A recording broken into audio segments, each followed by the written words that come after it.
important et nous avons besoin de ce soutien au Conseil de sécurité des Nations Unies. Il faut une intervention rapide au Mali.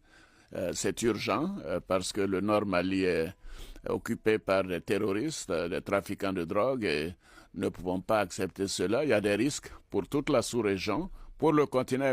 Président Ouattara, pourquoi vous m'avez dit tout à l'heure qu'une intervention militaire au nord Mali est indispensable? Pourquoi vous dites qu'il y a urgence? Mais il y a urgence parce que ce pays le nord Mali est occupé par des terroristes, des trafiquants de drogue. C'est tout de même les 2/3 du territoire malien. Nous sommes voisins du Mali. Ne voulons pas que ces personnes viennent, ces terroristes descendent dans nos pays.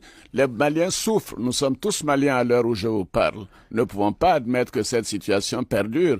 Nous demandons au Conseil de sécurité des Nations Unies d'agir rapidement, si possible, au mois de décembre. Il y a trop de retard. C'est ce que j'ai demandé hier au président Hollande. Oui, et qu'est-ce qu'il vous a dit? Il m'a dit qu'il ferait de tout pour qu'il en soit ainsi. Il parlera bien sûr aux autres membres du Conseil de sécurité. Europe 1 revient d'Afghanistan. La coalition de l'OTAN sait maintenant avec précision que les guerriers terroristes non afghans sont en train de faire mouvement vers la Syrie, le Yémen et le Mali. Et le Mali, vous voyez, cela confirme ce que je vous dis. Nous avons, vous savez, le problème malien, entre Maliens n'est pas si difficile à régler.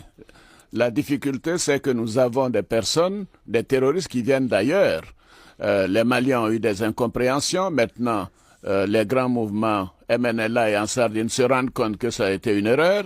Ils se sont fait déborder par des terroristes qui sont venus d'ailleurs.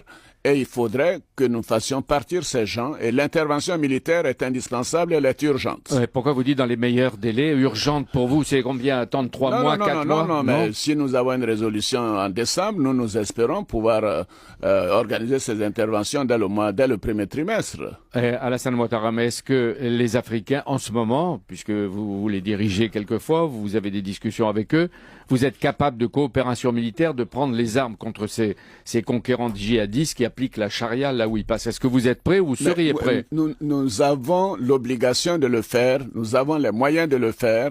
Je suis le président en exercice de la communauté des États de l'Afrique de l'Ouest avec plus de 300 millions d'habitants.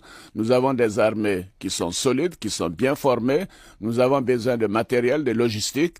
Nous avons déjà mis en place une force d'intervention de plus de 3000 personnes et nous sommes prêts à intervenir. Mais nous voulons le feu vert des Nations Unies, du Conseil de sécurité des Nations Unies. Combien de temps il vous faudrait après? Mais c'est une question militaire que je ne peux pas dévoiler, mais je vous dis que nous sommes en mesure d'intervenir. Les pays voisins sont pressés d'intervenir. Les troupes sont en entraînement. Et il est urgent que le Conseil de sécurité des Nations Unies adopte cette résolution. Il faudrait attendre 3-4 mois ou moins? Ah non, il ne faut pas 3-4 mois. Les Maliens souffrent, les Maliens sont tués, les Maliens sont sous des charias violentes avec, on leur coupe les mains, on empêche les personnes d'avoir leur liberté fondamentale. Cela est inacceptable. Nous sommes des démocrates, nous voulons régler ces problèmes. Nous ne voulons pas que notre sous-région devienne une région occupée et encadrée par les terroristes. Et la France va soutenir une opération militaire, même si elle n'est pas en première ligne. C'est ce que vous a dit le président Hollande. Au plan logistique, au plan matériel, et nous espérons, nous demandons que l'Union européenne égale.